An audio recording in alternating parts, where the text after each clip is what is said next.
एक बुढ़ा, with all due respect to all the elderly people, जो बूढ़े लोग होते हैं, एक बुढ़ा ट्रेन में ऐसा होता है जिसकी आखिरी इच्छा ये होती है सुबह 6 बजे उसको बस ये पता लग जाए कि प्लेटफॉर्म किस तरफ आएगा। पक्की बात है, आपने एक्सपीरियंस किया होगा। 5 बजे उठ जाते और मारनी चालू करते पूरे डब्बे की, बेटा प्लेटफॉर्म किस तरफ है। 1 घंटे से मुझे एहसास हो रहा है कि मुझे एक आदमी उठाने में लगा, उठो बेटा प्लेटफॉर्म किस तरफ है, प्लेटफॉर्म किस तरफ है, प्लेटफॉर्म किस तरफ है। मेरी आंख गुस्से में खुली, मैंने कहा बीजेपी की तरफ।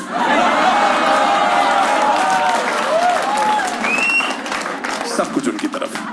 बुढ़ा पड़ा गया, कह रहा अच्छा सटायर मारते हो, मैं तुम्हें 1 घंटे से गांड मार रहा हूं, सटायर भी नहीं मारता।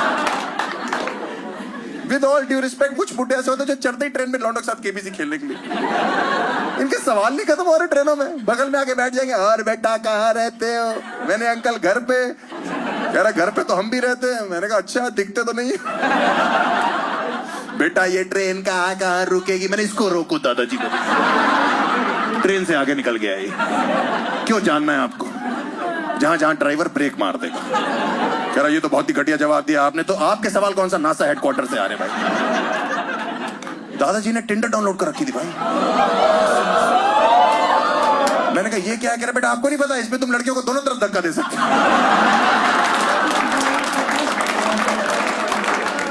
मैंने कहा वो तो ठीक है, लेकिन ये क्या तरीका है स्वाइप करने का। कह रहे मेरी उम्र ऐसी, मैं फिसल जाता हूं बेटा।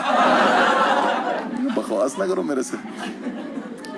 इंडियन रेलवेज में कल्चर ही है हैरेसमेंट के लिए, आपके बगल में आके बैठ जाएंगे, टिकट कंफर्म नहीं होगी, आपसे बकचोदी करने लग जाएंगे, जबरदस्ती रिश्तेदारी बनाएंगे। वो दादाजी मेरे बगल में बैठे तो जबरदस्ती बकैती कर रहे, और बेटा आपका शहर एक बार बता दो। मैंने जैसे ही कानपुर बोला, फालतू का एक्साइटमेंट, आपने पहले क्यों नहीं बताया कानपुर रहते हो, वहां का रहते हो आप। मैंने कहा लाल बगले मेरा एरिया है, आपने बताया क्यों नहीं, टाइम वेस्ट कर दिया वहां का। मैंने कहा कैंट एरिया है, मैं वहां रहता हूँ, आपने बताया क्यों नहीं है, चाटा मार दिया। मैंने कहा दादाजी आप कहाँ रहते हो कानपुर में, कह रहे नहीं बेटा मैं तो आगरा का रहने वाला।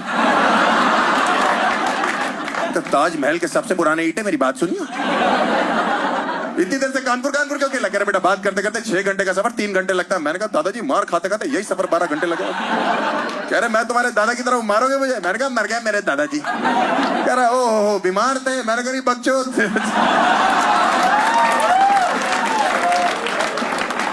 पिछले साल मैंने ही ट्रेन से धक्का दिया था। कह रहा क्यों, मैंने प्लेटफॉर्म पूछ रहे थे, चलती ट्रेन में उसी पे उतार दिया, वहीं रह गए।